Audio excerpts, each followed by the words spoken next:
রাজধানীর মিরপুর এলাকায় ফুটপাত দখল ও নীরব চাঁদাবাজির অভিযোগ নতুন করে উঠেছে। ক্ষুদ্র ব্যবসায়ীদের দাবি, জাতীয় সংসদ নির্বাচনের পর কিছুদিন চাঁদা আদায় বন্ধ থাকলেও রমজান শুরু হতেই আবারও নিয়মিত টাকা দিতে হচ্ছে। আইন শৃঙ্খলা বাহিনী জানিয়েছেন, সুনির্দিষ্ট অভিযোগ পেলে ব্যবস্থা নেওয়া হবে। বিশ্ববিদ্যালয় শিক্ষার্থী মিনহাজুল 6 মাস ধরে মিরপুর 10 নম্বর ফায়ার সার্ভিস সংলগ্ন ফুটপাতে পারফিউম বিক্রি করছেন। তিনি বলেন, টেবিলের ওপর পণ্য সাজিয়ে বিক্রি করি, কোনো বিদ্যুতের সংযোগ নেই। তারপরেও কিছুদিন পর পর 200 থেকে 500 টাকা দিতে হয়, কোনো ছাড় নেই। মিরপুর 10, 1, 2, 11, 12 ও 13 নম্বর সেকশন সংলগ্ন ফুটপাতে ব্যবসা করা একাধিক ক্ষুদ্র ব্যবসায়ীও চাঁদা দেওয়ার কথা স্বীকার করেছেন। কেউ অভিযোগ করছেন সরকারি দলের নেতাকর্মীদের বিরুদ্ধে, কেউ স্থানীয় সংসদ সদস্যের অনুসারীদের বিরুদ্ধে। তাদের ভাষ্য, আগে যারা চাঁদা তুলতেন তারা এখন নেই, নতুন কিছু মুখ এখন চাঁদাবাজির নিয়ন্ত্রণ করছেন। মিরপুর 10 নম্বর হোপ গলির এক ব্যবসায়ী জানান, চাঁদাবাজি কম বেশি সব সময়ই ছিল। কেউ বিদ্যুতের খরচ বলে টাকা নেয়, কেউ সমিতির নামে। ফুটপাতে ব্যবসার বৈধতা না থাকায় নিরুপায় হয়ে দিতে হয়।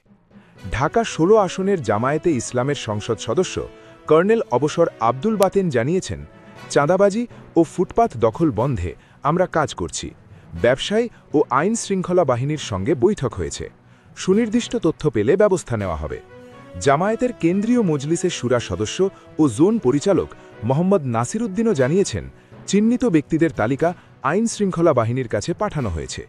অন্যদিকে বিএনপির নেতাকর্মীরা চাঁদাবাজির অভিযোগ অস্বীকার করেছেন। তবে ঢাকা 16 আসনের সংসদ সদস্য পদে বিএনপির পরাজিত প্রার্থী টেকনোক্র্যাট পোটায় যুব ও ক্রীড়া প্রতিমন্ত্রী মোহাম্মদ আমিনুল হক জানিয়েছেন, পল্লবী ও রূপনগরে কেউ চাঁদাবাজি বা সন্ত্রাসে জড়িত থাকলে তাকে ছাড় দেওয়া হবে না। পল্লবী, মিরপুর 11 ও মিরপুর 10 নম্বর মেট্রো স্টেশন সংলগ্ন ফুটপাতগুলো হকারদের দখলে রয়েছে। বিশেষ করে মিরপুর 10 নম্বর মেট্রো স্টেশনের আশেপাশে সন্ধ্যার পর অর্ধশতাধিক হকার বসে পণ্য বিক্রি করছেন। ফায়ার সার্ভিস থেকে মিরপুর 6 নম্বর পর্যন্ত এবং হাসপাতাল ও শপিং কমপ্লেক্স সংলগ্ন ফুটপাতও দখল হয়ে যাচ্ছে। ঢাকা উত্তর সিটি কর্পোরেশনের নবনিযুক্ত প্রশাসক ও বিএনপি নেতা মোহাম্মদ শফিকুল ইসলাম খান মিল্টন জানিয়েছেন, নির্বাচনী অঙ্গীকার বাস্তবায়নের জন্য রাস্তা সংস্কার, লেক সংরক্ষণ ও বাসযোগ্য নগর পরিবেশ গড়ার উদ্যোগ নেওয়া হচ্ছে।